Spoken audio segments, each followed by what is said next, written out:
algebra. Actually, in case of vector, we have two things, either vector algebra or vector calculus. Here we are just going to study the vector algebra. That means simply addition, multiplication, subtraction, etc. Those will be dealt under this class. So before that, those various operations on the vectors, we have to know how many kinds of vectors are there. So there are some kinds of vectors like zero vector, unit vector, very important, the position vector, co-initial vector, like and unlike vectors, coplanar vector, collinear vector, equal vector, and finally, what is the negative of a vector? So if we go through all these types of vectors one by one, so the first thing is the zero vector. So just I said, one vector means it will have one magnitude and one direction. But the zero vector is that vector Sir, which have it must, yes, sir, please show the previous page. this one. Yes, sir. Yes, sir. No. So I've Okay. just listed here the types of vectors. Then one by one, I'll discuss all these things. Okay. Okay. Sir. Now, the first thing is the zero vector. So as I told earlier, that one vector, it must have one magnitude and one direction. So zero vector is that vector where that magnitude becomes zero. It must have one direction. So as we have seen in the last slide, before the last slide, we have seen one directed line from A to B. There is one starting point A and another point B where it has been ended. And always we denote one vector. If I denote this vector by A, then we have to use this arrow sign above that A notation. So this A defines, the length of that vector, the magnitude of that vector, and there must be some direction. So this is the standard notation of one vector. So zero vector where the magnitude becomes zero. So if, as you can read here, that if the point B becomes the point A, there is some difference in between A and B. There is one gap. What distance is it? But in case if that B comes on that A, so that will simply become one point, that A. But there is some direction. So that is the zero vector. So zero vector is nothing but one vector having the magnitude to be equal to zero. So that is the zero vector. Okay.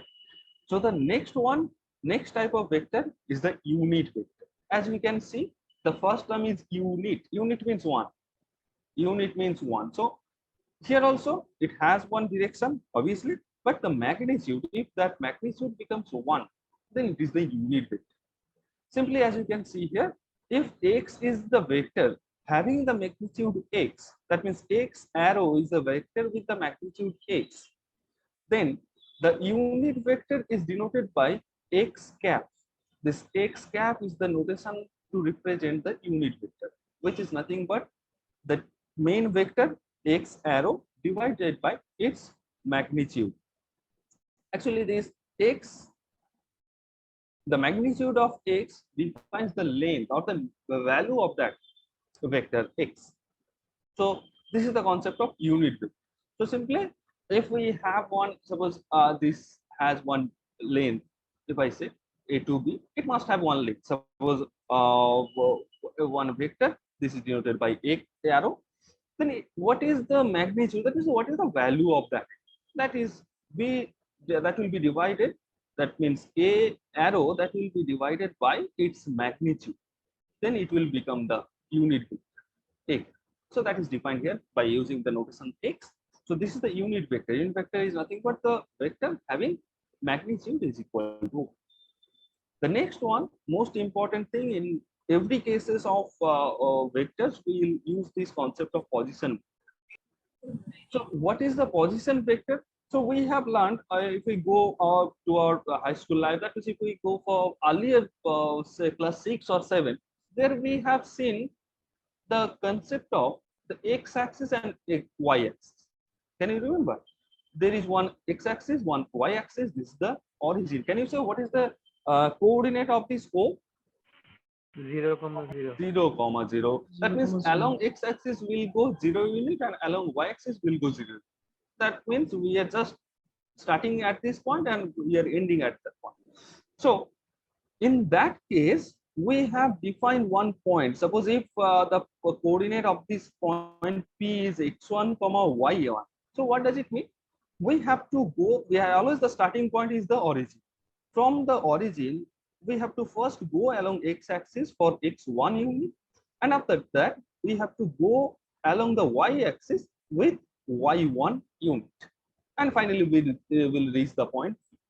So this is the position, this is the coordinate of that point P, which is x1, y. But in case of vector also, we use the concept of this origin, which is the reference point. So that is our starting point. So from this point O, if we have one direction, suppose from O to, suppose one point is here A, then the position vector of A, it is denoted by OAR. So if O is taken to be the reference origin, starting point, initial point, and A is any point in the space, then OA is defining the position vector of that point.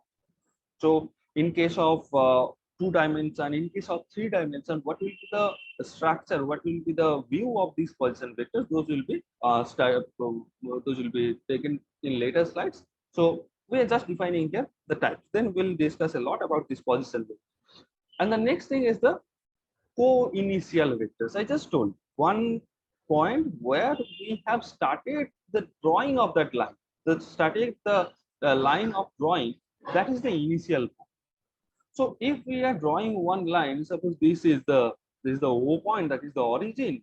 So that is the initial point from which I have started drawing this line. Suppose this is the point. So this is one vector, OA vector. Now, if I define one more vector starting from O to suppose B, so this is OB vector. In both these vectors, we have the same starting point. That is the same initial point. So that's why these two vectors are co-initial vectors. So co-initial vectors means having the same starting point, same initial. That is the co-initial vectors. The next one is the like or unlike vectors. Like vectors and unlike vectors.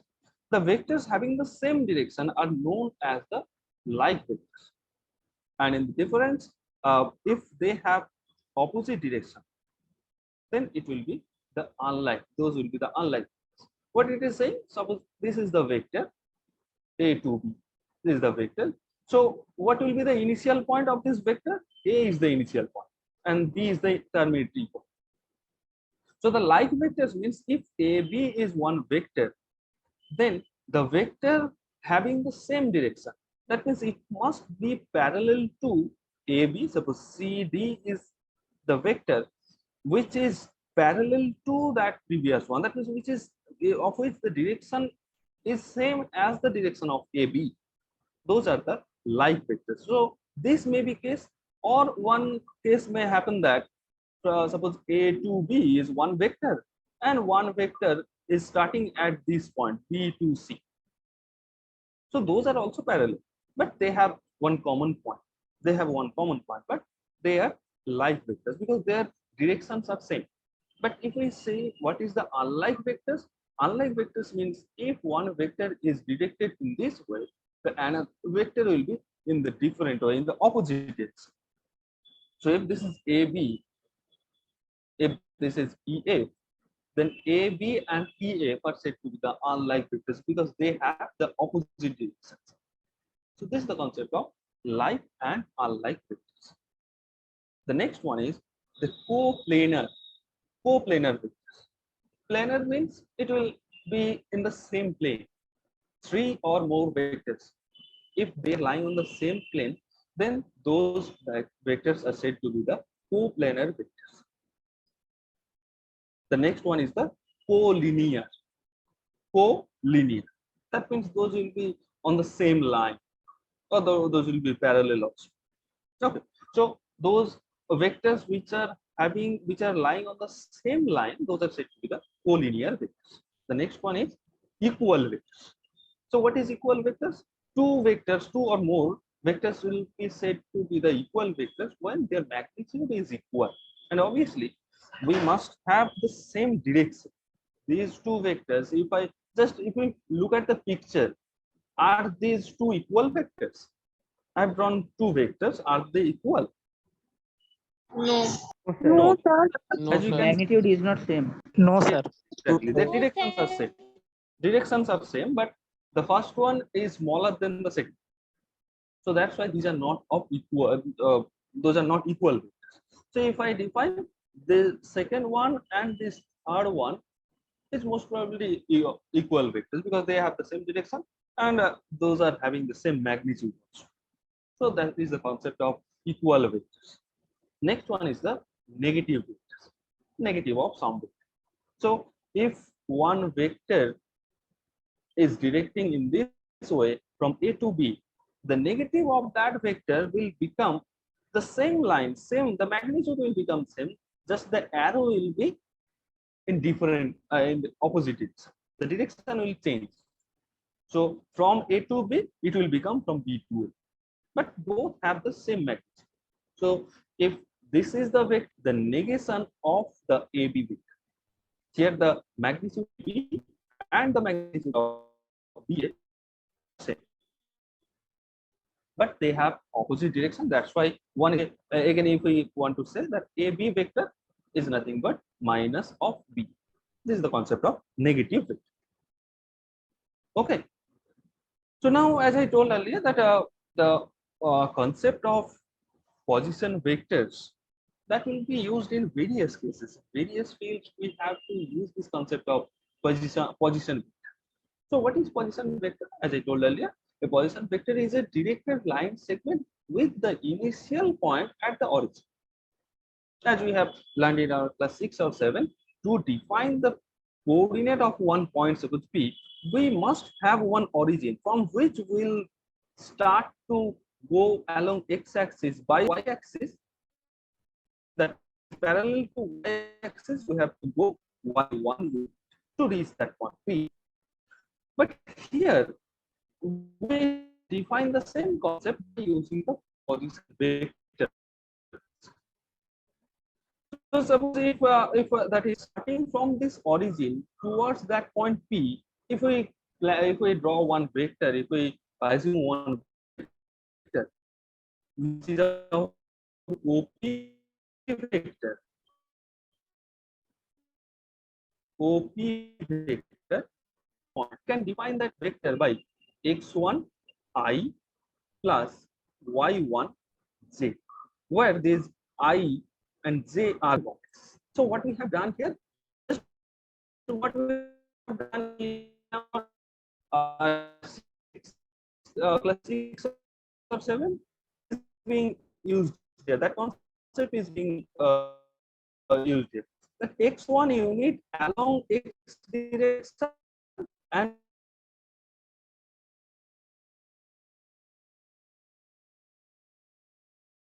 obviously, how can we reach the point from O? First of all, we have to go x1 unit along x-axis, and then along y-axis, we have to go y1 unit. So that's simply represented by x1i plus y1j. So either because while I'm typing, we are writing using computer, then we can make that bold. This I, j are bold. But in general, if we use our pen and paper, it will be better to denote the vectors. If that is simply one vector, try to write down, try to draw that arrow above one vector, that directed line. And if we are using this unit vector, that means the vector having this one magnitude 1, then we can use this cap notation I. And these are the standard notation. Along x-axis, I is the unit vector for along x-axis. Along y-axis, that will become j cap, and along z-axis, it will become a cap. So now we are talking about this x and y, x-axis and y-axis. That means 2 dimensions. Now, if we think the dimension, that means if we consider one three-dimensional space, that means x-axis, y-axis, and z-axis also. So z-axis means it will be perpendicular to both x and y-axis. X-axis is perpendicular to y, and similarly y-axis is perpendicular to x. Now the z-axis, which will be perpendicular to both x and y-axis. So that will come away from this point from your display. So that will be z-axis. Actually, we cannot draw three dimension. We have to imagine, but we can draw in this way: z-axis, x-axis, y-axis, z-axis. This is a three dimension, and in three dimension, what will be the structure of the position vector? Here you can find in three dimension we have three coordinates. That means we have x-axis, we have y-axis, and we have z-axis. Now, if the coordinates of one point, suppose the point is here P, and to define that point, the coordinate are x, y, and z. And to define this point, we have three-dimensional coordinates. This is our x-axis, this is our z-axis, and this is our y-axis. In this way, if you consider, suppose this is the point P, then how to reach that point? To reach that point, first of all, we have to go x unit along x-axis, then y unit along y-axis, and then z unit along z-axis, and finally we reach this point P. Okay, so this P point can be defined as the coordinate system that will be defined by simply x, y, z. But in case of vector, we have to go x unit along x-axis, y unit along y-axis, and z unit along z-axis. So if we represent this total vector, that is this OP vector is defined, and suppose that OP vector is the vector r. If that OP vector is the r, then r can be represented in this manner, where I is the unit vector along x-axis. That means along, if this is the origin, then along OX, the unit vector is I, along OY, the unit vector is J, and along OZ, the unit vector is K. So this is the concept of Poisson vector in case of three dimensions. Is it clear up to this? Yes, sir. Yes, sir. Yes, sir. Yes, sir. Okay. Yes, sir. So this one is the concept. This one is the concept, that R, what I have drawn there. The next thing is the, so those are the various types, various kinds of the vectors. And now we are going to learn what are the operations. What are the operations which can be done using the vectors? Those are the vector algebra. So what can we do? By taking the vectors, we can add those, we can subtract those, we can multiply those, but we cannot divide. We are not going to study the division. We just can add, subtract, and multiply. So one by one, we'll learn all those things. Actually, the subtraction is nothing but the addition. Addition having the second quantity negative sign, isn't it? Addition means a plus b.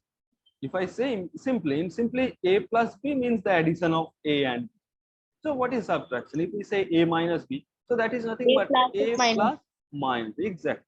So simply addition, if we know addition, so we can, if we have the concept of the negation of one quantity, negation of the vector, then we can easily subtract those. You can use the concept of subtraction. So one by one, we'll learn those things. So first one is the vector addition. So we have two vectors. Suppose we have two vectors, a and b, and in generally we'll use this single letter notation to define one vector. Because if we draw one figure, then we can see these OA, AB, these will be. But otherwise, we can consider just only this A arrow and B arrow to define one vector. Okay, so like that, we have considered here two vectors, A and B, and we have considered one initial point of origin. We have considered one origin O. Now, if we draw those lines, so these are the two vectors, A and B. Now, if we just take another step, suppose O is the point from which we are defining that A vector towards the point capital A. So OA is that line segment which is defining the vector A, and from A to B, we are defining the vector B. So what is the meaning of this vector addition? We are starting from this point to this point. We are traveling, suppose we are traveling in one direction, starting at O, and we have ended here at the point A. So along that direction, we have done A unit, small A unit. And then from that A point, we have traveled up to B, having the magnitude, that is having the distance of B units. So this is the B vector, B arrow vector. Now this vector addition, or the sum of two vectors, is defined to be the resultant. Resultant means starting at the very starting point, we were at the point 0, and finally after doing all the things, we have reached the point B. So now what is the difference between, what is the distance between O and B is the resultant, and simply the sum of those two vectors A and B. So that is defined by this A arrow plus B arrow. But one thing is here, if you define, suppose in this way, O to A is the vector A, and then starting from A, another vector, suppose up to B, that is this one. So there we can feel what is A plus. What is A plus? We can feel that from O to A, we have gone along this direction with A unit. Then from A to B, we have gone B units along this direction. So we can feel what is A plus. But as we can see here, the direction of OA is not the same as the direction of AB. So that's why it will be hard to find what is this A plus B, but this is the result. This is the result means starting from O, starting from the very initial point to the very terminating point. The last point, the last node, that is A plus. So that is the resultant. So we can define that resultant by this OA plus AB, which is nothing but O to B. That is also one vector, is defined by OB arrow. The next one, we have to know as we have seen here, that is creating one triangle. OAB is that triangle. So the triangle law of vector addition, there one concept is there also, which is defining the parallelogram law. Simply just like this one. What is triangle law? So if we define one vector OA, I'm repeatedly using the different notation to say the thing that we can use any letter, any notation we can use to define one vector. Here you can check that V, U, this U, V are in bold form, but we cannot, but we are not used to write down the letters in bold font when we are using pen and paper. So better to write when we are using pen and paper, use the sign arrow above that particular vector. Okay, so OA is one vector, is defined by that U, and then A to P, that is defined by the vector V. So simply it is defining the resultant from O to P, which is defined by U plus V. The triangle law of vector addition states that when two vectors are represented as two sides of triangle with the order of magnitude and direction, then the third side of the triangle represents the magnitude and direction of the resultant vector. If the two sides of one triangle defines the two vectors, then the another side of a triangle is defining the magnitude and the direction of the resultant vector. Okay. So similarly, in case of parallelogram law, there also, if we say, sorry, that will be parallelogram in this direction, if we consider this figure. So it is defining that if suppose this is AO, this is A point, this is B point, this is C point, and suppose this is A vector and this is the B vector. So if two consecutive sides of one parallelogram defines two vectors, then this diagonal will define the resultant of those two vectors. That means A arrow plus B. So this is the concept of the parallelogram law of the addition of two vectors. Here, actually, those are of same thing. If we just of this OC and CB, that will define one triangle like this one, OA and AP. Then we'll go just from O to P. Okay, so this is the vector addition concept. So the addition of vectors must follow some rules, some laws. The first most important law is the commutative law. What is the meaning of commutative?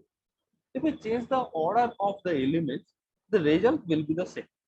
That means if we simply take two scalars, suppose A and B, then A plus B is nothing but B plus. This is the meaning of the commutative. Simply AB is equal to B into A in case of multiplication also. Multiplication and addition of scalar, but A minus B is not equal to B minus A. So the subtraction is not. Sir, Yes. sir, please show the previous page. Sorry. Sir, the previous page. This one. Have you any query in this? No, sir. Okay, sir. Okay. So we are talking about the commutative. Commutative means if we change the order of the elements, if we change the order of the numbers or the quantities, that will give the same value. But the negation, this subtraction of two quantities, is not same as that one, because A minus B is not equal to B minus. But if A minus B is equal to 0, then B minus A is also equal to 0, except that case A minus B is not equal to B minus. So that's the subtraction is not satisfying the commutative property. The vector addition is also satisfying this commutative property. That means A plus B is equal to B plus. So to prove this one, to know this one, we have to look at this figure of one parallelogram. Here, as we can see, that from O to A, that vector is A vector. From A to B, it is the B vector. And we can define the resultant of these two vectors. That means the addition of these two vectors, that means OA and AB, that is simply this line OB, OB, OB. This one is the resultant of those two vectors. That means we can write down OB is equal to OA plus AB. That means OA is being represented by A arrow plus AB is represented by B arrow. So OB is the resultant. Now, if we define one vector which is parallel to this AB, we are defining one line which is parallel to AB, which is OC vector. OC, right? And also we are defining CB to be parallel to OA. So as they are of same length, that means the length of OC, length of AB same, length of OA, length of CB same, and the directions are also same. So we can consider that OC is the vector of the same length of AB, so that B vector, that will be also this OC vector, that means OC is again is equal to B vector, and that CB vector is A vector. Now, as per the formula of the addition of two vectors, we are first going along this direction B, and then we are going in this direction A. So simply the resultant is defined by this one, this in this direction. So if it is O, if it is C, and if it is B, then OC, this OB is equal to first OC, then CB, obviously B all plus A. is. Then OC is equal to B, then CB is equal to. So this OB and this OB are simply defining the same line. So these are two equal things. So A plus B, A arrow plus B arrow is equal to B arrow plus A. So this is defining that the vector addition holds the commutative property. It satisfies the commutative property. It holds the commutative law. Vector addition is commutative. We can interchange the order of the elements, order of the vectors. Okay. The next most important property is the associative. Associative law. A plus B, first we have to consider the resultant of two vectors A and B. Then we will add the vector C with that resultant. And it is saying that that will be equal to the resultant of B and C, and then we'll add to A vector to that vector, to that resultant vector. Those will be equal. So if we look at this figure, what is A plus B? As you can see here, we have defined in this figure, this OA is the line defining the A vector, AB is the line defining B vector, and BC is the line defining the C vector. So first of all, if we consider the left hand side of this property, A plus B, then plus C. So first, if we see A plus B, that means this OB is equal to OA plus AB, right? So this OA is the A vector and AB is the B vector. So we have obtained what is the vector OB, this one. Then we have one another vector which is our BC vector, that means the C vector. Again, we have to define by using the triangle law of the vector addition. So first we are going in this direction O to B, then we are going in this direction B to C. So that will be denoted by this vector O to C in this direction. So simply OC is nothing but OB plus BC. So OB, what is OB? We have just obtained that to be the A arrow plus B arrow, and as per the figure, the BC is the C. So this is the part we have obtained for the left hand side of this equation, of this relation. And if we consider now the right hand side, there first we have added this one is within bracket, that is that will be treated for the first calculation, then we'll add A to that one. So what is the meaning of B arrow plus C arrow? So B arrow is this vector A to B, and the C vector is this B to C. So simply we are getting one structure like first this one and then this one. So if it is A, it is B, and it is C, then this is our B vector and this is our C vector. So what is this AB plus BC? That means what is B vector plus C vector? That means that is defining this resultant vector, that is A to C. So what is AC vector? AC is equal to AB plus BC.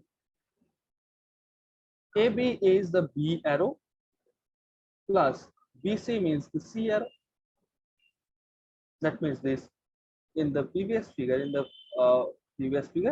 this is that line A to C is defined by B plus. And now we are considering this line. Now we are considering this lower line, this O to A. This is the A. So that will simply define this total vector. That means O to C. So for this region, we can see OC is the vector which is equal to OA plus AC. OA plus AC. That means this OA is nothing but A arrow plus AC is the vector B plus C. So this OC and this OC are the same line, same in the same direction, same thing. So these are equal. So from which we can get this associative property that A arrow plus B arrow plus C arrow is equal to A arrow plus B arrow plus C. That means first in the left hand side we are adding A and B, then we are adding C to that quantity, and in the right hand side we are first adding B and C, then we are adding A to that quantity. So here we are just changing the order of addition. First A, B, then C, and the second one B, C, then A. So those are giving the same quantity, same thing, same value. So that's why the vector additions are satisfying the associative property. The next one is the existence of additive identity. The meaning of identity means which leads us to the previous. If we are adding something to one quantity and it is giving the previous one, so that value, that element, that quantity is the identity. A plus 0. Simply we know A plus 0 is 0 means the it will have one direction, but its magnitude will be 0. So A plus 0 is equal to the same quantity, the previous quantity, that is A. And also, as we know, the vector addition satisfies the commutative property. Then 0 arrow plus A arrow, that is also the equal to the same thing, which is equal to A. So 0 arrow, 0 vector is the additive identity of vectors. So this is the additive identity. And similarly, one another thing which is the additive inverse. If we add or if we do one operation after which we'll get the identity element. We have just seen 0 is the additive identity. So we have to find one term which will be added to one vector to get that identity element will be the additive inverse of that. So if we add minus A to the vector A, we'll get the 0 vector, which is the identity vector. So A, negative A vector is the additive inverse of the vector A. Okay. The next one is the difference of two vectors. I just told that difference is nothing but addition with different sign. In case of addition of A and B, we have just added A and A plus. But what is A minus B? It will be defined in this way, that A plus minus of B. Okay, so this line is not proper for this one. This is not. So this is defining the difference of two vectors. So if we look at the figure part of this one. So what is this? What we have, we can see here, this figure OA is defined by this vector A vector, and OB is defined by the vector B. Now it is saying that AB, that BA, from B to A, the vector is A minus. So how can we define this thing? How can I say or show this? If we define this triangle, if I draw this triangle again, let's suppose O to A, the vector is. But what we know regarding the addition of two vectors can be added only when those vectors have this type of order of direction. We cannot add two vectors having this type of direction. We cannot add this. We can only add of this one vector is ended here, another vector will be started from. So from this figure, as we can see, as we have just seen, that a minus b is nothing but a plus minus b. What is the meaning of minus b vector? Anyone? Opposite of B vector. Negative vector. Minus B. If minus b Opposite means of B vector. opposite of b vectors, that means the direction will be opposite. The magnitude will remain same, the direction will be changed to opposite direction. So in the given figure, we can see O to B is the vector B, BL. But if we just change that direction in this way, that means which was our OB vector, we are now considering that to be BO vector. We are just changing its direction. So if that is or that OB was B vector, then simply this BO becomes minus B vector. So this B, if this is the point B, then this vector is defined by minus B vector. Now we can see that order of direction from B to O, then O to A. So we can find the resultant in this direction, starting from B to the final point A. So what will be that value? That will be minus B. First we have gone from B to O, that is minus B. And then we have gone along this O to A, which is A. And as we know, vector addition is commutative. So this can be written as A plus minus B. So that AB, so that BA vector, which is our A minus B vector, that is also equal to A vector plus minus B.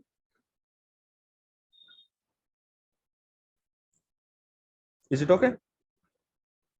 Yes, sir. Oh. Yes, sir.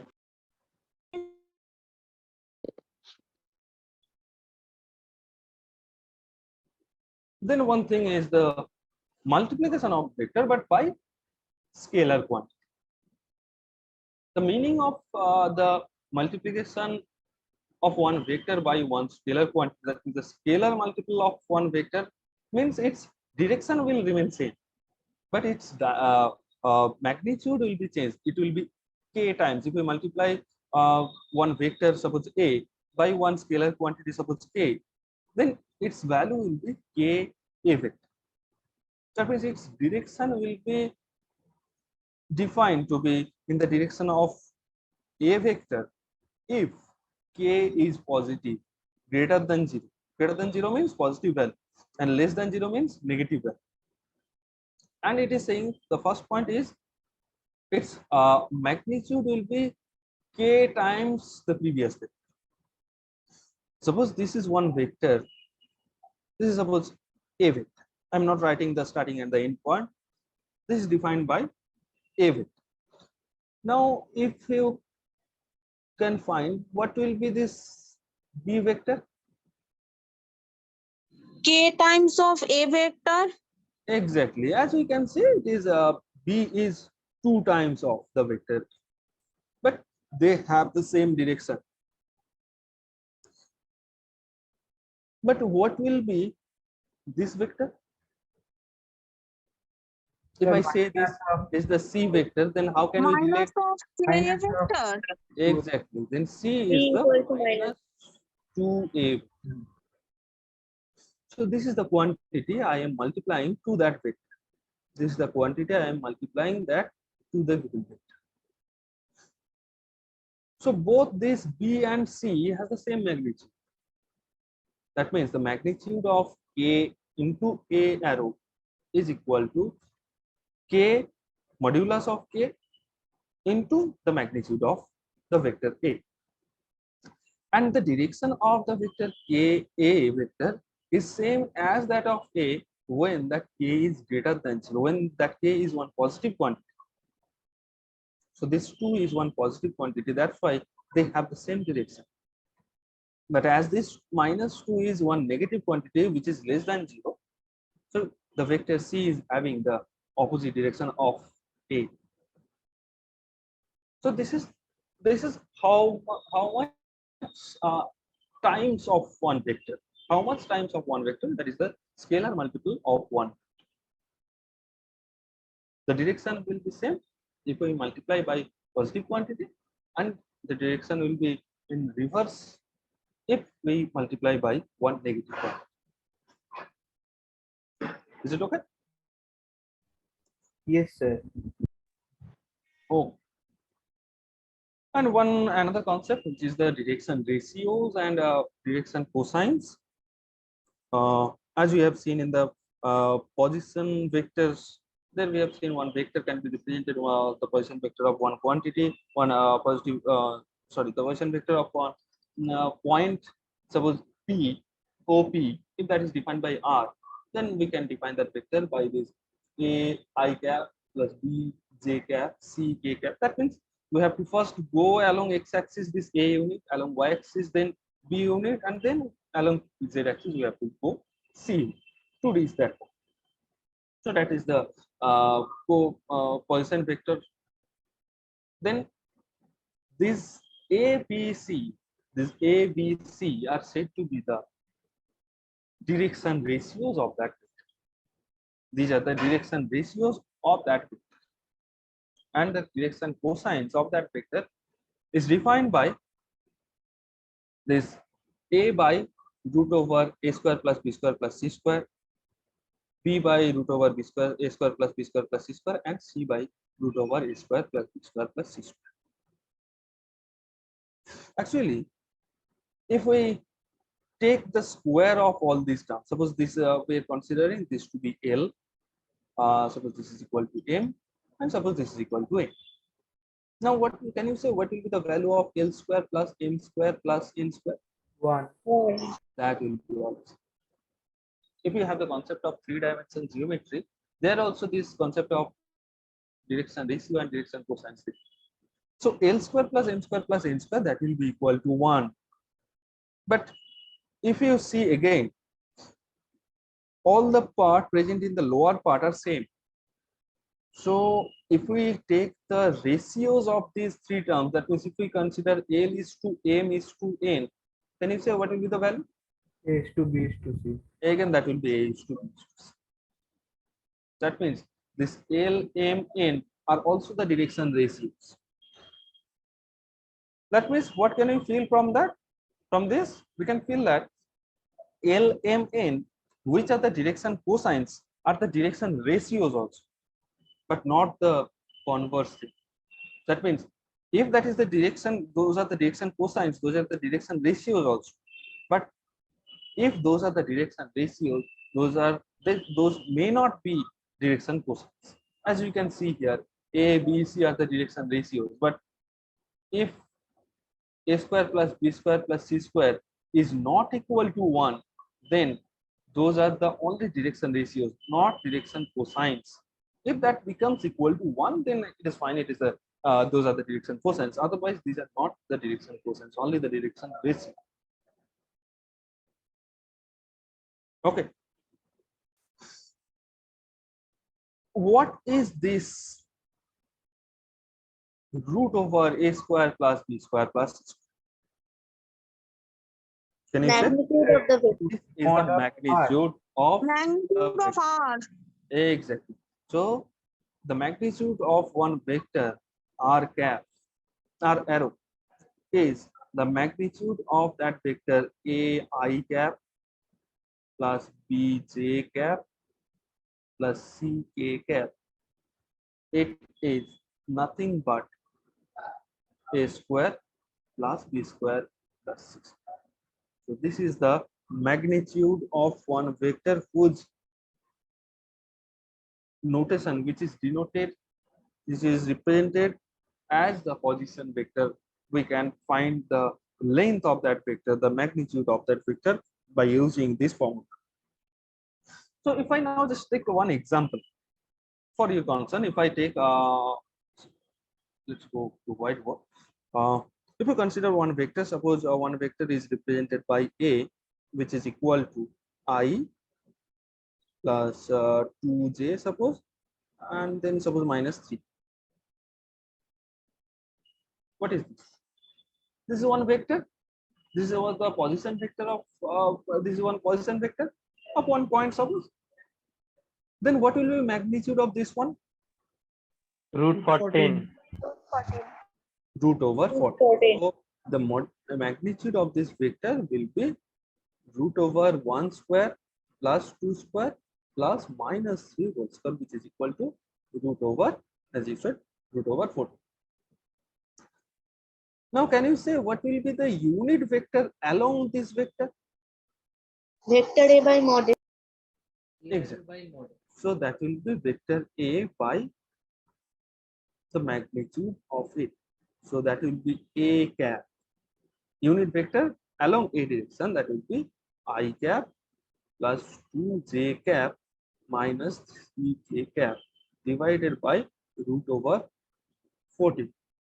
So if I break it, you will get 1 by root over 14 I plus 2 by root over 14 j minus 3 by root over 14 k. So can you say what will be the magnitude of this vector? 1. That will be equal to 1. 1, because that is 1 by 14 plus 4 by 14 plus 9 by 14, right? Which is equal to root over 1. That is finally. So that's why this is the unit vector. And as we are not changing its direction, it is along a direction. So that's why it is the unit vector in the direction of the vector. Clear? Yes, sir. Yes, sir. Yes, sir. Yes, sir. Okay. So by one vector, we are defining one line, simply one line that must have one value, that is some for our convenience we can think that is the length of that line, and it is defining one direction also from it. So as one line is being defined by one vector, we can cut that line in some parts, isn't it? We can find one point in between that A and B. Suppose C.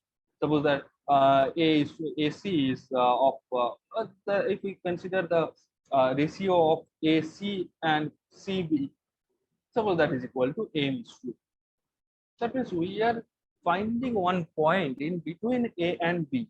C is that point, which is partitioning this total line segment into M:n. That is one line segment of M length and another one is of N length. We can make that partition. So that is the internal division. We are dividing this total straight line into two parts with this ratio M:n. That is the internal division. The next topic we are going to study is the section formula. Section formula. Section means it can be internal and it can also be external. So it is easy to understand what is the internal division. Just to make the partition of one straight line. That means we have to find one point in between those two starting points and the end points of one straight line, which divides the total straight line into M:n. So if we look at this figure, here we are dealing with this vectors. That means this A point, B point means those have some direction or position vectors.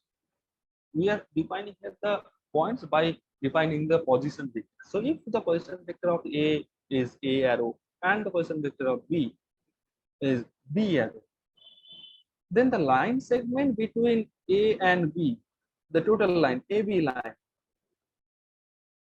and if we consider one point P in between those 2 points on that line AB, suppose that point P is dividing the total AB straight line internally. Why it is internally? Because this point P is lying in between A and B.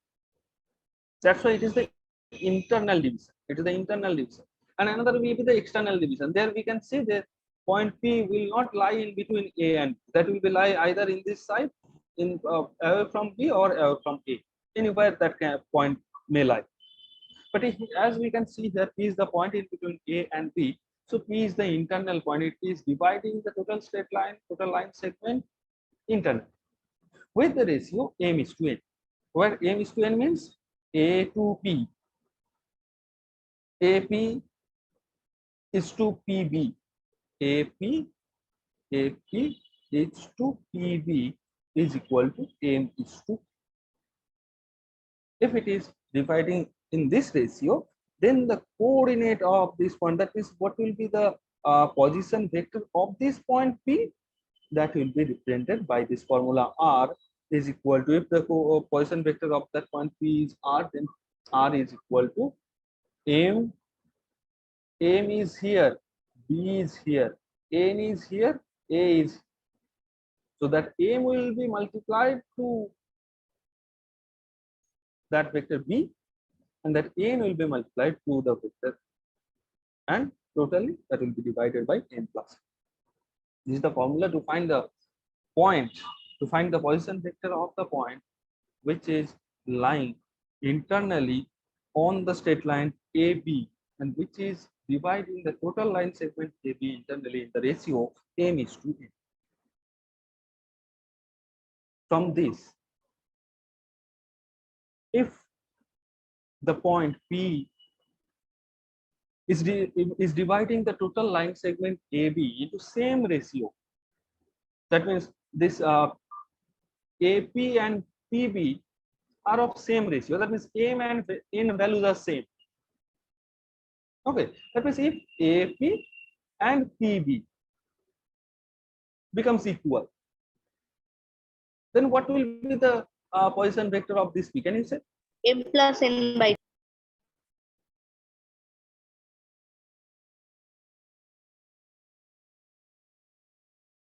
Can you hear me? yes, M plus N by 2. M plus n by 2. Why so?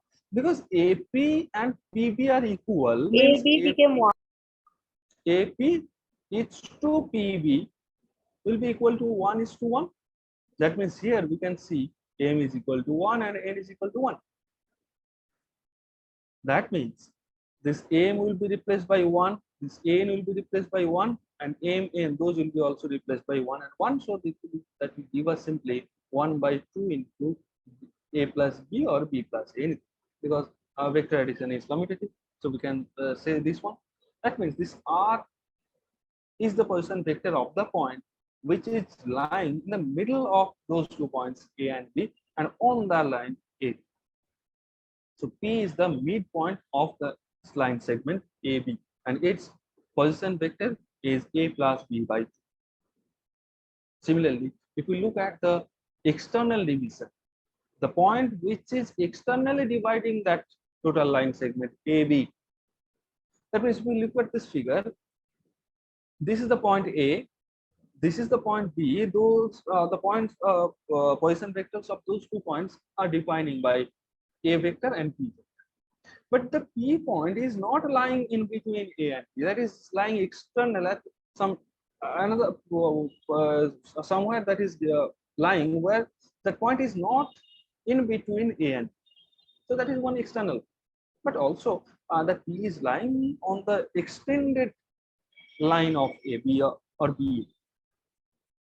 So as per the previous definition, in the previous slide, what we have seen? In the previous slide, we have seen that AP is to PB is equal to M is to A. So here also, if we define AP is to PB, AP is to PB, that means this one, this total length, is to this one. So if that is equal to M is to, then the coordinate, that is the position vector of this point P will become MB minus NA divided by M minus. This is the section formula for external division. If the point which is externally dividing the total line segment AB in the ratio M:2.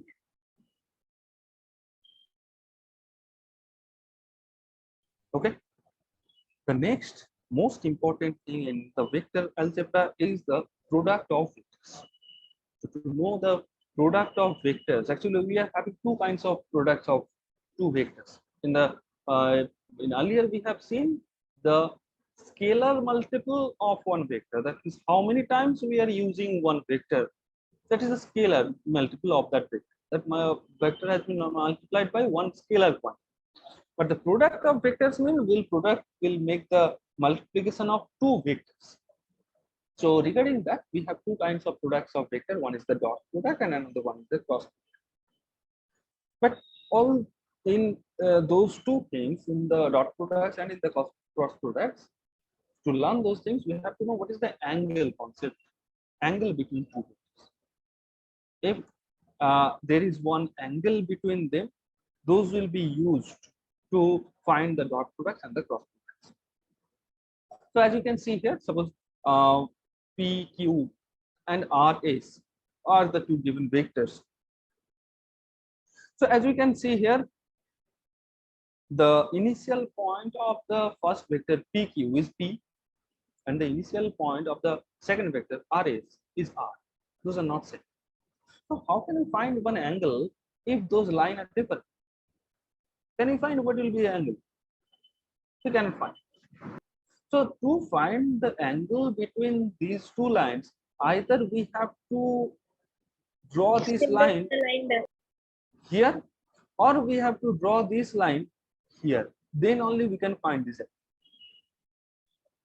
That means here, as the initial points are different, first of all, we have to make those two initial points same. That means we'll consider another vector which is parallel to PQ and whose magnitude will be same as the magnitude of PQ. And similarly, one vector which is parallel to RS and having the magnitude of the same magnitude of RS. And those two vectors will have the same initial. Suppose that is O, then we'll get this structure. This OA vector is defining the vector PQ, which is parallel to PQ and having the same magnitude of PQ. And similarly, OB is the vector having the same direction of RS and having the same magnitude of RS. So then we can see one initial point, one common initial point, then only we can find this angle. Okay. So this theta is the angle between this OA and OB. That means that theta is the angle between this PQ vector and RS vector. Okay.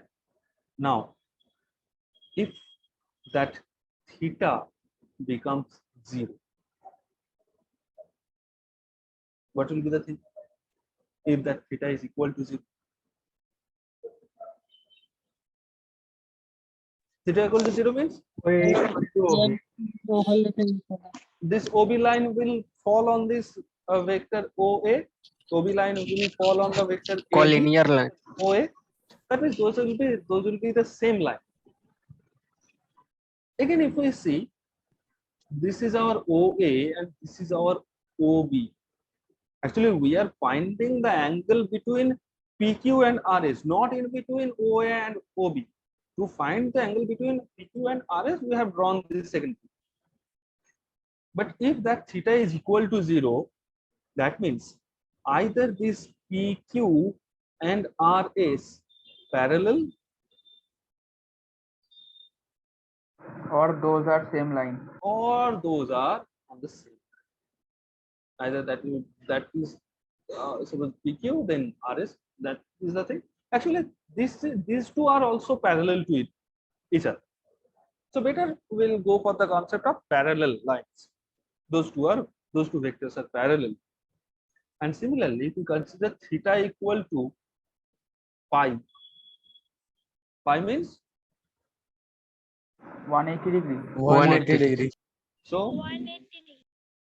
If that theta becomes pi, then They are parallel but opposite direction. they are parallel but Anti-parallel. parallel. not anti-parallel. Actually, those are parallel, but those have the opposite direction. But finally, they are parallel to each other. Okay. Now, if that theta becomes pi by 2, Yeah. that means 90 degree. Perpendicular. perpendicular. That means if one vector is in this way, so another vector will be in this way, perpendicular. Okay, so this is the concept of the angle between two vectors, PQ and RS. Now we'll go for the dot product. It is also said to be the scalar product, because finally we'll see the obtained result will be one scalar. We are taking the product of two vectors, but by this type of product we'll get one scalar quantity, which is the dot product. So if A and B are two vectors and theta with the angle between them, then the scalar product of those two vectors is denoted by A dot B, which is equal to the magnitude of A into the magnitude of B into the cosine of the angle between them. So if the magnitude of A vector is denoted by A, simply A, and magnitude of B vector is simply denoted by the letter B, then it is AB cos. So this is the multiplication of magnitude, and one quantity, one value, one. This is dimensionless, one just ratio. So this is one scalar quantity, because magnitude is always scalar quantity. Magnitude along with one direction becomes the vector, but magnitude itself one scalar.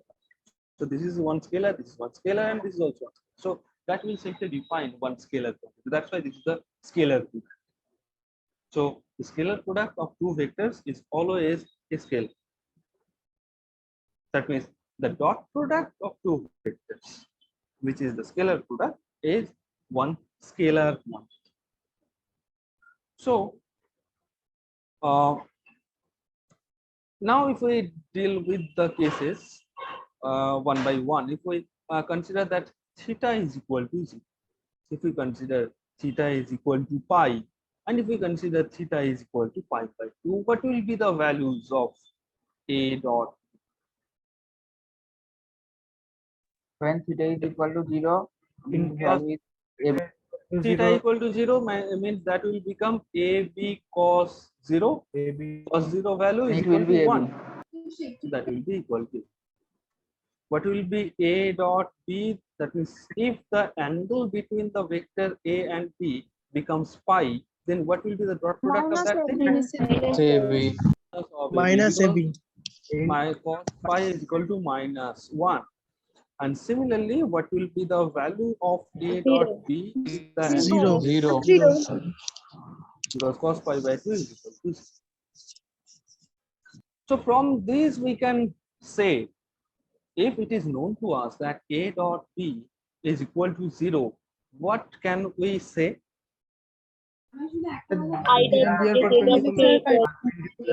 The angle is pi by 2.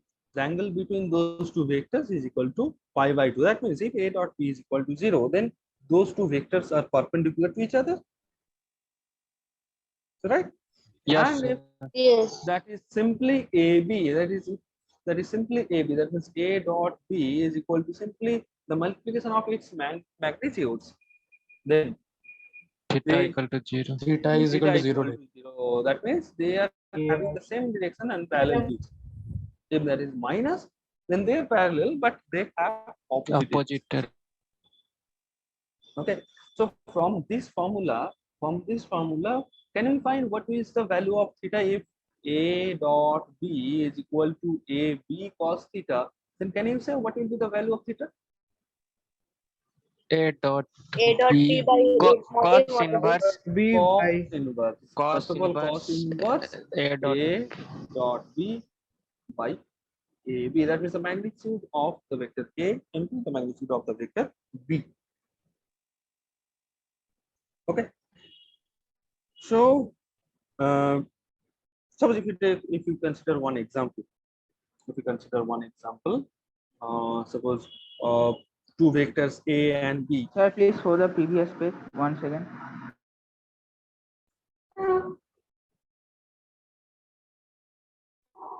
Okay, sir. Okay. Yes, sir.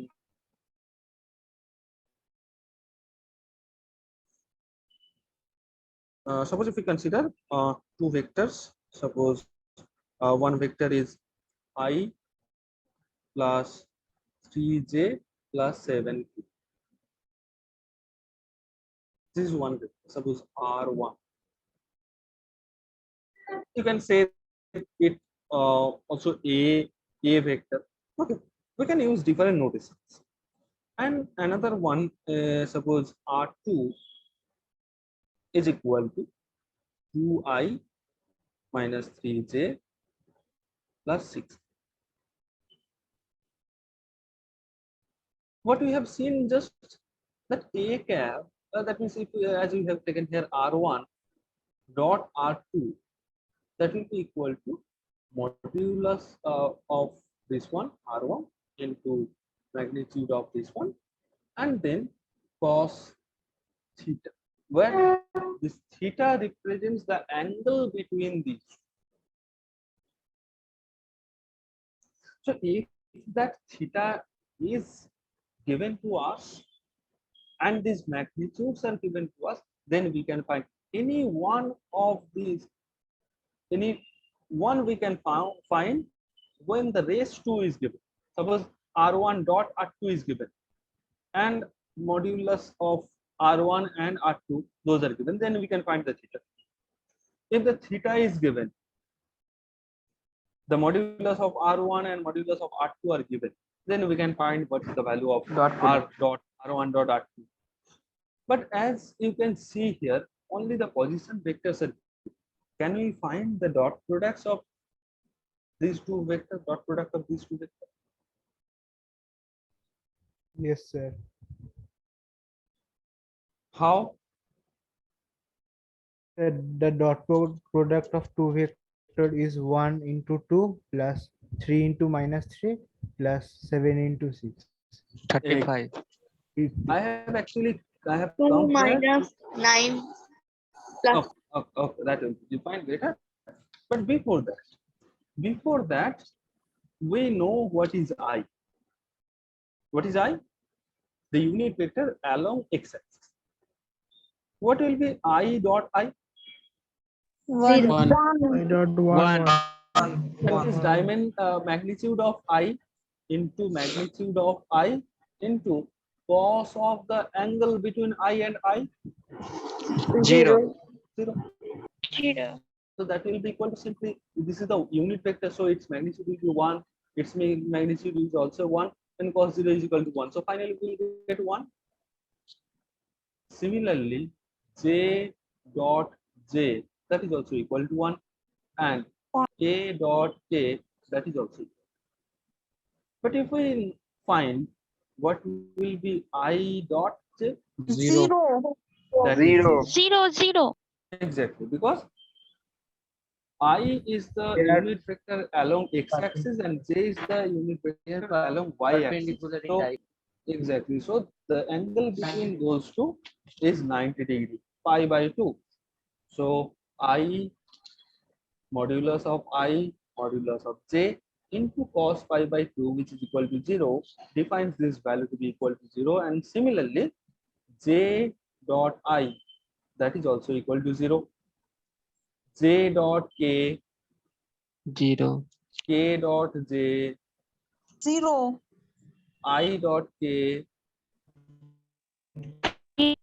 k dot I, all are equal to 0. Okay, so now if we define this one by R1 dot R2 means I plus 3j plus 7k dot 2i minus 3j plus 6k. This can be written as first I dot,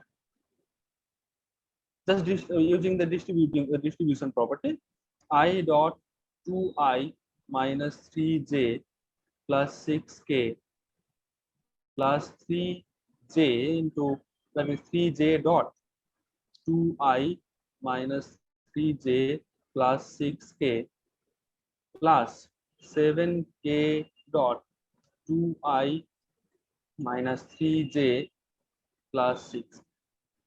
This will be the next step. Then this I dot 2i, right? I dot 2i minus I dot minus 3j plus I dot 6k, and the next terms. So if we if we break these terms, also will get. But what is the value of this thing? 0. I dot 2i, 2. simply that is equal to 2, because this is the scalar multiple of this vector I, so we can take that outside, so it will become 2 into I dot, and I dot I is equal to 1, so this is equal to 2. By using that, again, from this one we'll get that is equal to 0, because I dot j is equal to 0 and minus 3 into that 0 is equal to 0. This is also equal to 0, so this is equal to 0, this is also equal to 0, all those are equal to 0. Only the part which will be present, that will be this I into 2i, 3j into minus 3j, and 7k into 6, and the rest terms will be equal to 0. So we can write down 2 plus 3 into minus 3 plus 7 into 6. That will be the answer. So by just watching these two vectors R1 and R2, we can consider, we can find the dot product of those two vectors by taking only the direction ratios of those two vectors. We are just saying, what is the direction ratios? The coefficient of I, coefficient of j, and coefficient of k. One by one, those are the direction ratios of one vector. Sir, answer is 35. Answer is 35, maybe. 2 plus, that means 2 minus 9. Then Yes, sir. 35 is coming finally. Plus 42. plus 42. So that will be how much? 35. Yes, sir. Yes, it is. Oh. So this is, first of all, we have to find what are the direction ratios of R1 and the direction ratios of R2. If those are A1, B1, and C1, and the direction ratios of R2 are A2, B2, C2, then R1 dot R2, these are the direction ratios, PR, DRS, direction ratios. R1 dot R2 is equal to A1, A2 plus B1, B2 plus C1, C2. This is the dot product of two vectors where the position vectors are given of 2 points. The position vectors are given, then the dot product is represented by using this form. Okay. Yes, sir. Yes, sir. Yes, sir. Sir. The next thing is the projection of one vector on another. We have considered here OA to be the vector A, OB to be the vector B, and the angle between those two is equal to theta. According to this figure, OB is the vector B, OA is the vector A, and the angle between those two vectors is equal to theta. Now, what is the meaning of projection? The projection means we can see one line, one base line is there, OB, and one another line, OA is there. If that OA line simply falls, suppose those are nothing but some points are there, suppose that line is made of some sand particles. That total line is made of sand particles. So if I just allow them to fall down, then this A point will come this point A. That is the projection. Simply this midpoint will come here, and so on. All the points one by one will come here on the line OA. So this A point is perpendicularly falling on the OB straight line at the point A.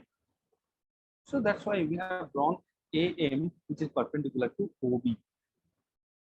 Now, OM is said to be the projection of A on the vector. It is defined by OM is equal to OA cos theta, where OA means it's the magnitude of the vector OA. It's the magnitude of the vector A into cos theta, into cos. And as we know, the dot product of the vector A and B is equal to magnitude of A into magnitude of B into cos of the angle between those two vectors. So from this, we can obtain what will be the value of mod A cos theta. That will be equal to A dot B divided by the modulus of B, the magnitude of the vector B. So that's why this is equal to this one. And therefore, the projection of A on B, which is OM, that becomes this. That is the length. What will be the length if we just allow those sand particles which are aligning in one straight line of OA, if we allow them to fall freely on the straight line OB, where those sand particles will fall, that will create one straight line OM, which is on the straight line OB. So that is having the length OM, which is equal to the A dot B divided by the magnitude of the vector B. Okay. Yes, sir. Yes, sir. And Yes, sir. these are some properties of dot product. Dot product is also commutative. It also holds the commutative property. That means A dot B is equal to B dot. Why so?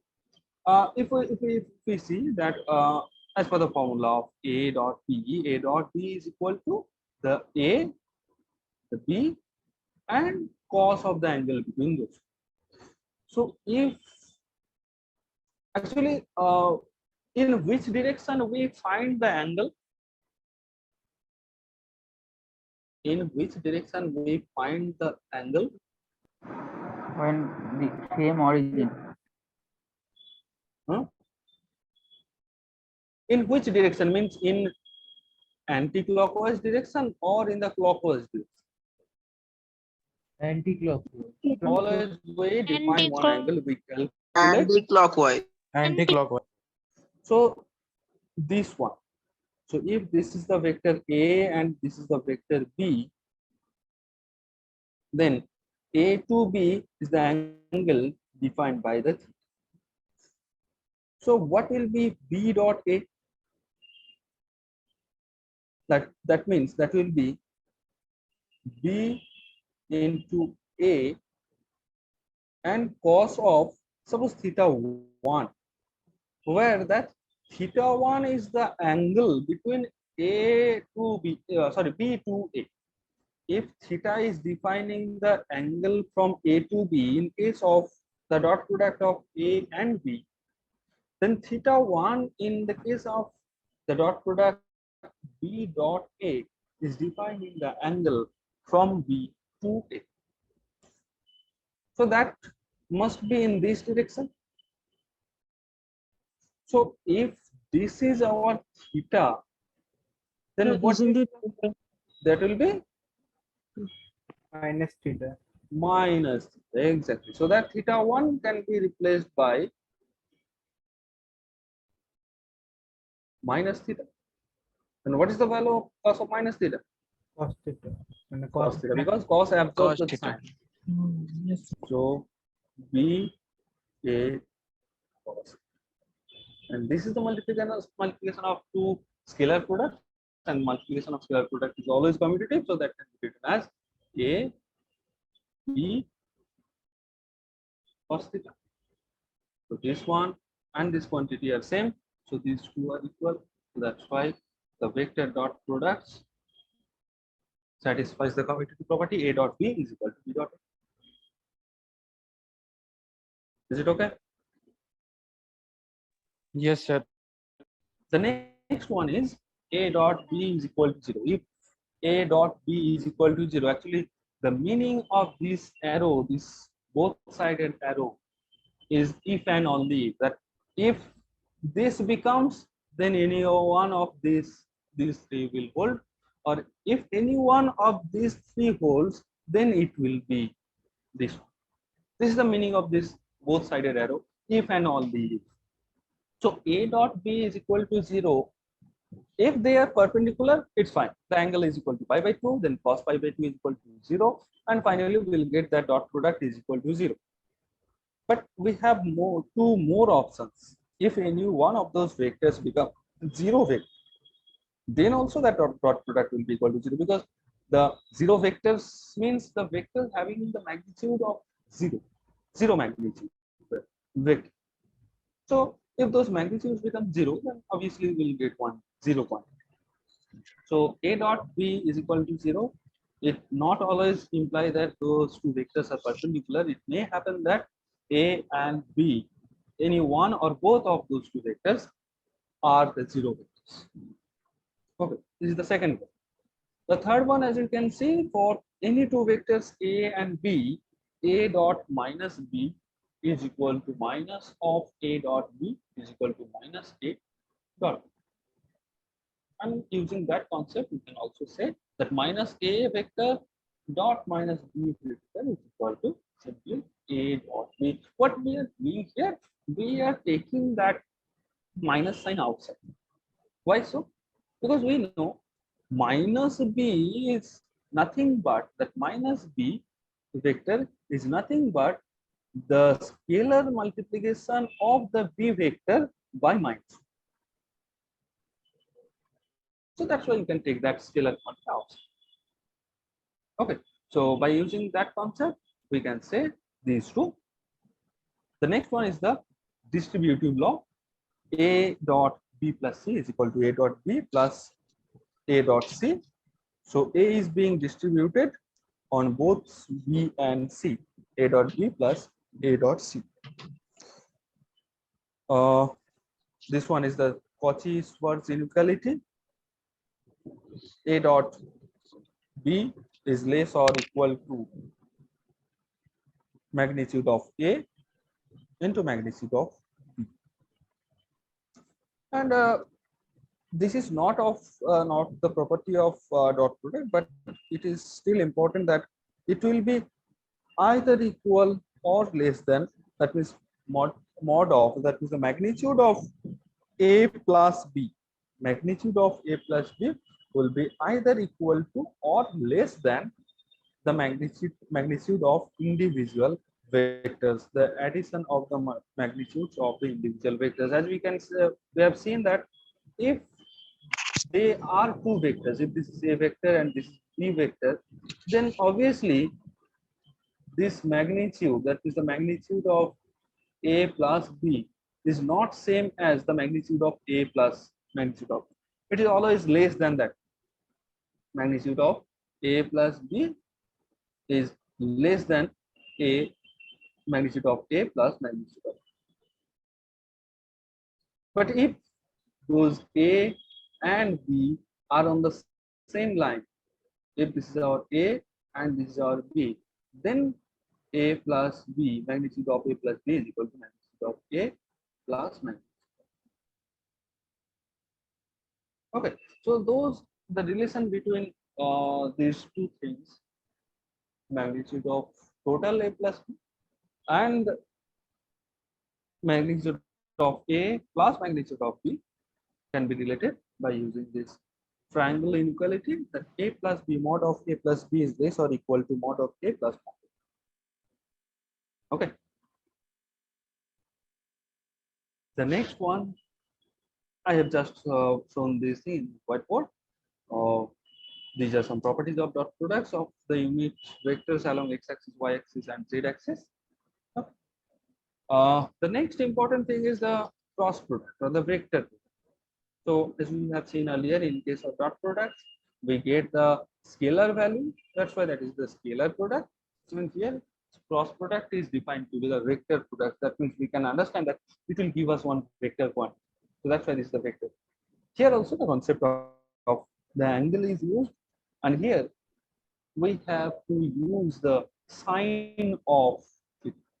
In case of dot product, we have used the cos of theta, cosine of theta. Here we'll use the sine of theta. So if two vectors, two non-zero vectors A and B, those are non-parallel vectors. So the cross products of those two vectors will be defined as A cross B. It is denoted by A cross B and is defined by this one: magnitude of A into magnitude of B into sine of theta into one another thing is written here. Can you say what is this thing? What is n cap? Unit vector. Unit vector. Yes, actually arrow is used to define the normal simple vectors, but that cap is used to define the unit vector having unit magnitude. So what is n here? N is the unit vector which is perpendicular to both A and B. Suppose we have one vector A here, we have another vector B here. Then if this angle is theta, suppose this is A vector, this is B vector, this is the angle between them, theta is the angle between them, then n is the vector which is perpendicular to both A and B. A and B. Which is perpendicular to both A and B. Fine.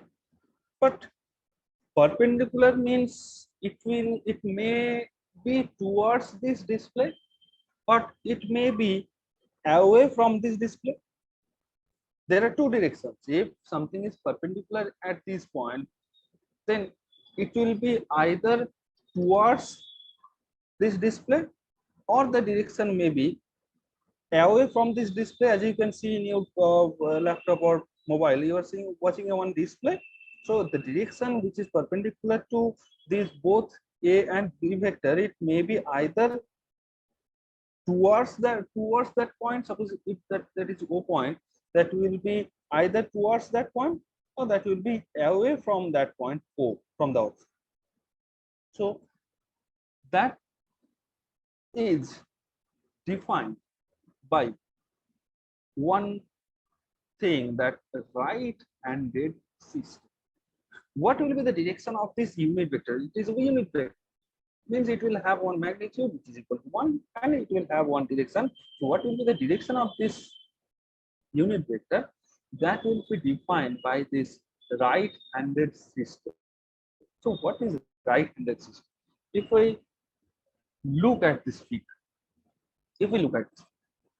suppose in general, what we the right-handed screw, that is one screw which we use in our daily life. If which kind of screws are there, those are all of right-handed. So if when a right-handed screw is rotated from A to B,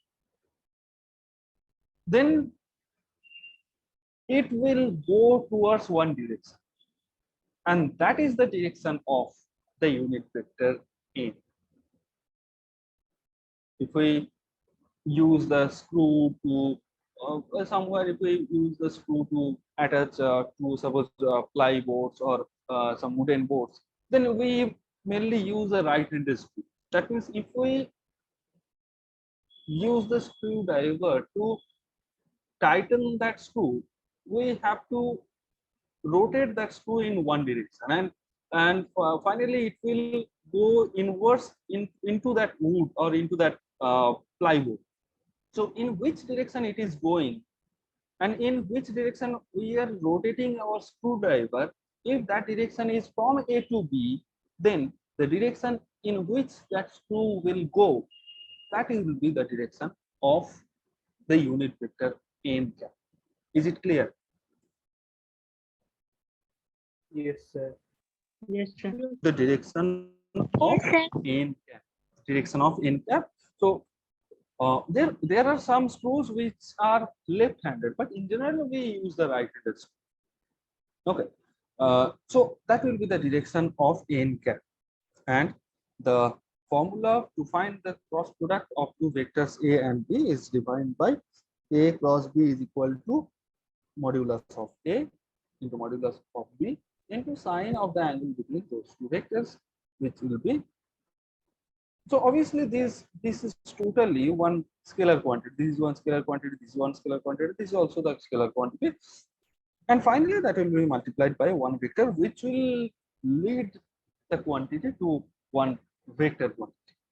If that n cap is not there, then it will not be one vector quantity. It will be one scalar quantity. But as the cross product is one vector quantity, we must have to multiply this unit vector. Okay.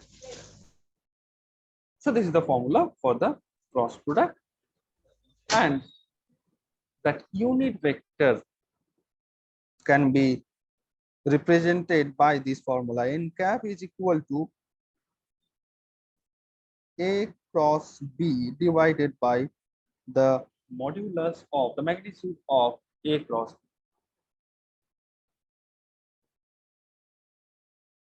Okay. Yes, sir. So here are some properties also.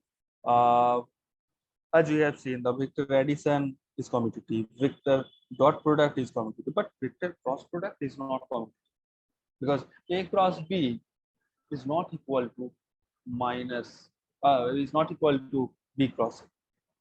Why so? Because here we are using sine of theta. Cos absorbs the negative sign, but sine doesn't. So A cross B, as per the definition, A cross B is equal to magnitude of A, magnitude of B, sine theta, whole multiplied by one unit vector perpendicular to both A and B. So B cross A will be magnitude of B, magnitude of A, and then sine of the angle from B to A. For the first case, theta is the angle from A to B. If A is in this direction, if B is in this direction,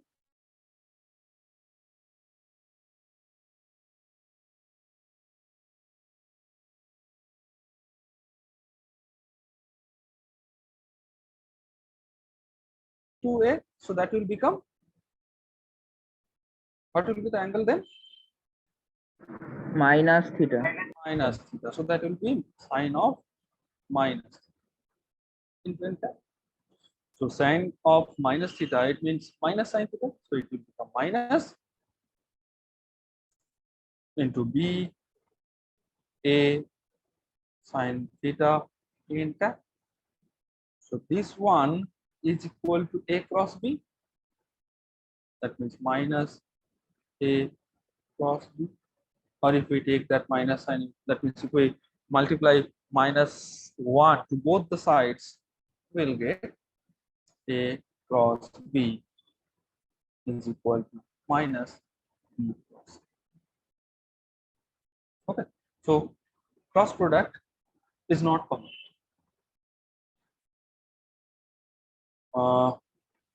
Then this one, minus B cross A is equal to A cross. So here also we have just changed the order of the vectors. First it was minus B, then it is A. In the second one, we can see the first one is A, then B. So obviously there one minus sign will come, and which will be absorbed by this negative sign, because my negative into negative is equal to positive. So that's similarly the second, third one. This is the M multiple of this total A and B, A cross B. So which is equal to M multiple of total A cross B, and which is equal to A cross M multiple of the vector B. This is the distribution. These two, these 4 and 5 are the distributions of cross products on positive and negative side. Simple, A cross B plus A cross C, as we have seen in case of the dot product, A dot B plus A dot C. Same thing. And for the fifth one, A cross B minus C is equal to A cross B minus A plus C. But in case of cross product, when that product will become zero, when that will be one zero vector,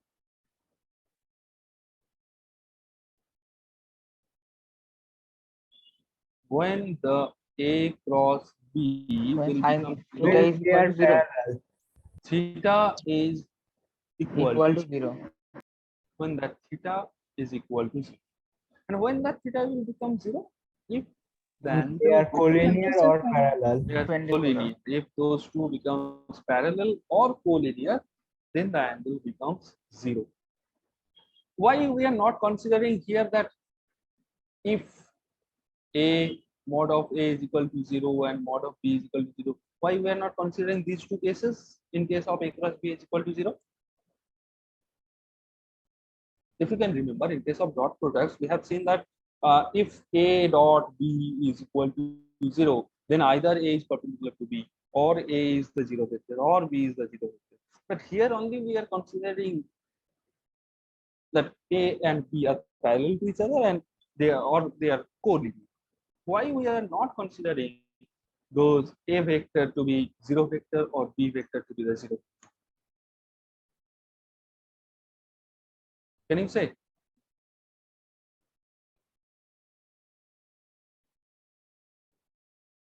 Oh, let's go to the previous slide of the definition. It is clearly written that let A and B be two non-zero and non-parallel vectors. We can consider the cross products only when the given two vectors are non-zero vectors. Non-zero vector means those will not be zero vectors. A vector is not equal to zero vector. B vector is not equal to 0 vector. So in case of A cross B is equal to 0, we have the only option that A cross B is equal to 0 implies A and B are parallel to each other.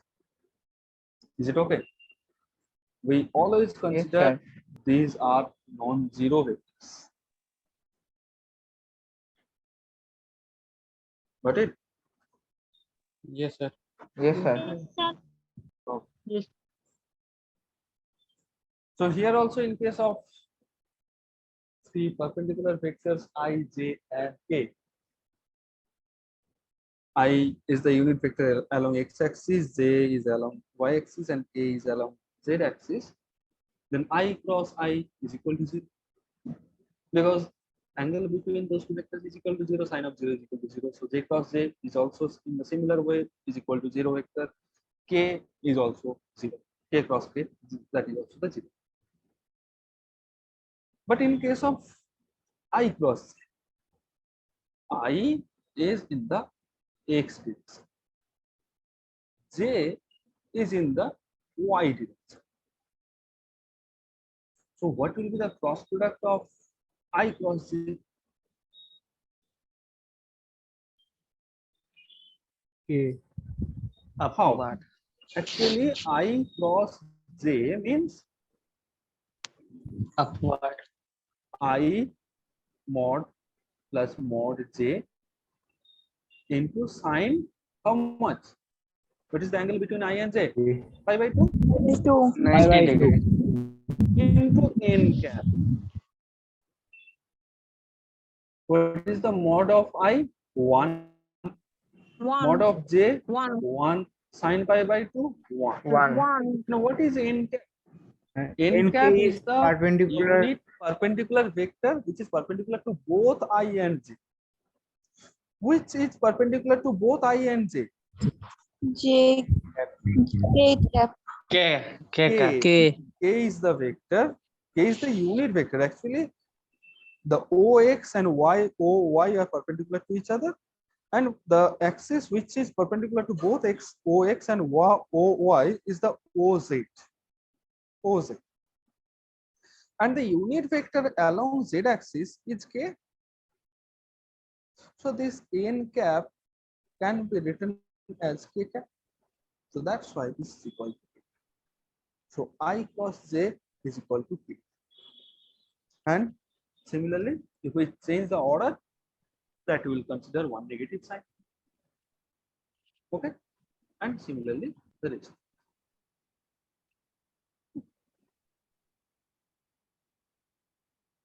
Is it okay? Yes. Yes, sir. Okay. If you look at this circle,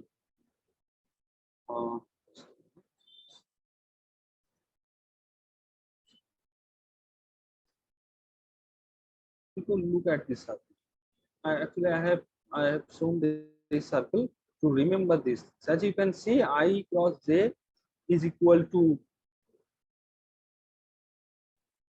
K.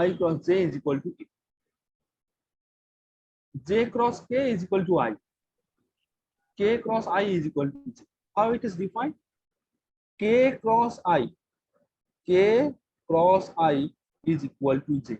In this direction, if we go, K cross I is equal to J. In this direction, if we go, I cross J is equal to K. In this direction, if we go, J cross K is equal to I. If you can remember this circle, it will be never wrong. If we go in reverse direction, then Negative. K cross J will be minus. J cross I will be minus. And I cross K will be minus. Okay. If you remember this circle notation, we'll never forget what will be the values of I cross J, J cross K, K cross I. We'll never forget. Okay.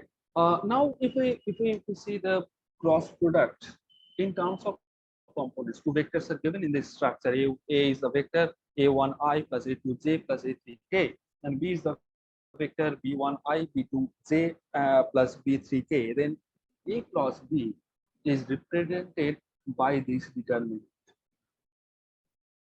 One by one, we have written I, then J, then K. Then the direction ratios of the vector A, A1, A2, A3, and then the direction ratios of the vector B, B1, B2, B3. And if we just calculate this determinant, we'll get the cross product of A cross B. Okay. Yes. Yes, sir. Okay, then this is all for today. I think you'll meet very soon in our campus. Sir, Yes. I have one question to ask that when will we get to know the exact date of starting of our college? You will be notified. You will be notified. You'll get one notification from our end within few days.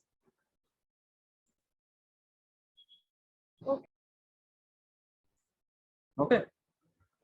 So thank you all for attending the class. Thank you, sir. Thank you, sir. Thank you, sir. Thank you, sir. Thank you, sir. Thank you, sir. Thank you.